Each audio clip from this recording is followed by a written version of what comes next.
What is up guys, this is Bhuwan Chauhan here, IFBB Pro Men's Physique Olympian. Today I'm going to be showing my shoulder workout, which I'm 9 weeks out from my first show of the season, trying to qualify for 2020 Olympia. I got my pre and intra workout nutrition here so I can show you guys what I have before and during my workout. So I got the Pump Surge and the Nitro Surge. So I like to combine these two. The Nitro Surge is our stimulant pre-workout by Jack Factory, and then the Pump Surge is the non-stim pre-workout. So I don't like to go too high on caffeine, so I like to use 1 scoop of Nitro Surge, which is 180 milligrams of caffeine, and then a scoop of Pump Surge, which gives me enough citrulline and all the other pump ingredients that are there in both of these two. So I'm going to be combining 1 scoop of Nitro,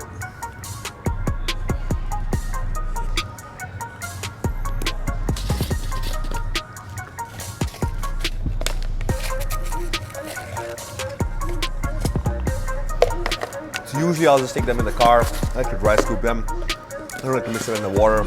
Easy, convenient.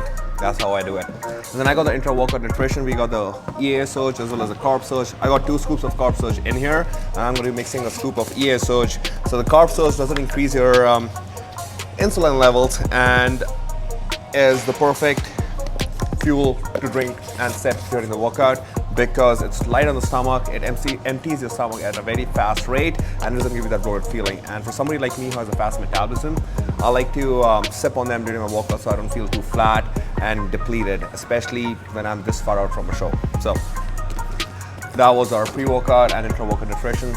I'll show you guys my shoulder workout. Alright guys, so when it comes to shoulders, I always like to start off with rotator cuff warm-up exercises. So this is the first warm-up exercise I'm going to be doing. It's for the rotator cuff. I like to use a cable because it's more constant stress.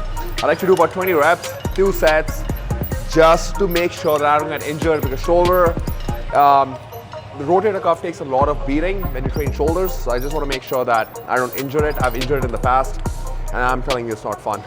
Alright guys, so the first exercise is going to be the shoulder press machine. Now I like to use machine right now because I have a wrist injury, but if I didn't have this injury, I would be using dumbbells. I always like to start my shoulder workouts with a pressing movement because I'm nice and fresh, and I want to use all my power and strength in this one compound movement, which is the basis of all shoulder movements.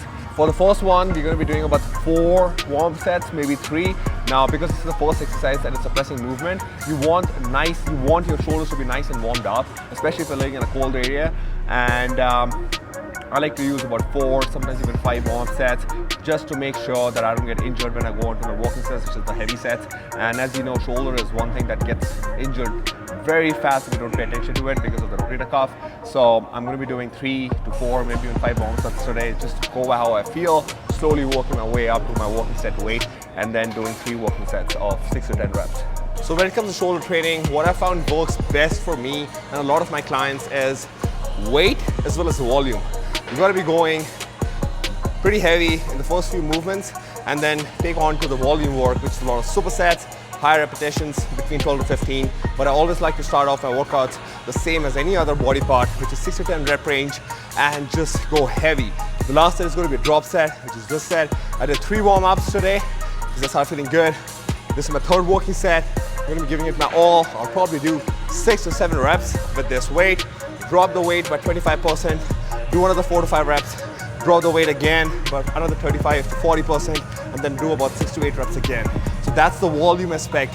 The set before that was 7 to 8 reps, which is where I'm going heavy to complete failure. So I like to combine that all the time with all my workouts, and that's one thing that I would always want to say. For a muscle group like shoulder, you definitely need volume and the weight. So here we go. 3rd set, all in.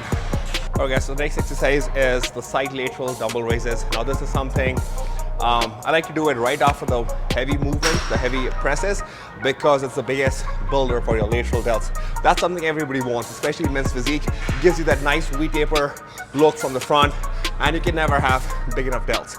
So when you're fresh, I want you to go heavy on these movements. It's going to be 1 warm set, 3 working sets, which is going to be 6 to 10. The last set is probably going to be 6 to 8 reps. And we're going to go to drop set, so it's going to be a triple drop set. And again, as I said before, it's going to be you're doing heavy, low reps. At the same time, you're hitting the volume by doing those drop sets, the triple drop sets. So let's get started. All right, guys, so the 3rd exercise is dumbbell front raises with a little bit of twist. Now, I've recently started incorporating this one. I feel like 3 months ago, and I've been loving it because I can go heavy and still have no risk of injuries, and it really isolates my front delts and I feel a lot better squeeze. So what I want you guys to do is grab 2 dumbbells, get an incline, get your chest supported, and then bring your arms to your shoulder level. Not all the way up. You want to keep it a little bit lower than your shoulder level. All right, so you can see how I can't use my lower back, I can't use my chest, I can't swing.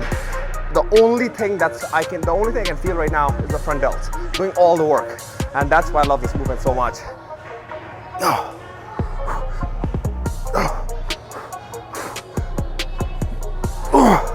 Nice and slow. Focus on the squeeze. 1 warm up, and then 3 working sets, 10 to 12 reps. Okay, so now we move on to the rear delts. So we hit that presses, which hits the front and the lateral delts. Then we isolated our lateral delts. Then we isolated our front delts. And the third one is going to be our rear delts. So if my rear delts is actually one of my strengths, that's why I like to hit it after I've hit my lateral and my front delts. But if it's your weakness, which most people do have a weakness for rear delts, I would suggest doing it right after your presses, because as I said, you're more likely to go heavier and you're more fresh, so you'll actually be able to train it harder than after like doing 2 more exercises and like 8 more sets. So we're going to be doing 4 sets. The first set is going to be 12 to 15 reps, warm up, not to failure. The next 3 sets to failure. The last set is going to be a triple drop set. So our rep range is going to be 8 to 10 reps for the working sets. Okay guys, so the next exercise is going to be 1 arm dumbbell upright rows, and we're going to be doing 1 warm up, 3 working sets, working our way from 10 to all the way to 6 reps, hitting failure, and then the third set is going to be a triple drop set. And this is an exercise that hits your lateral as well as your rear delts and a little bit of front delts, but we won't be focusing much on the front delts because we're going to keep constant tension on our lateral and the rear delts. So we won't go all the way down, we'll only come all the way to the navel area and then bring it all the way up. And while doing this movement, it's imperative that you use your elbow as a guide to guide you through the movement. So your elbow should always be higher than your shoulder level. So that's how you're going to prevent the stress on the rotator cuff, and you're going to be using your lateral as well as your rear delts. Alright guys, so the last exercise is going to be 2 sets. As a burnout, you're going to be burnout / giant set, whatever you want to call it. We're going to be doing 3 exercises. It's going to be Arnold Presses, followed by seated side lateral raises, followed by seated front plate raises. We're going to be doing 15 to 20 reps until complete failure. Just deplete all the glycogen we have in those muscle groups that we've already trained so hard, and just go through the final push in these last 2 sets. So let's get it.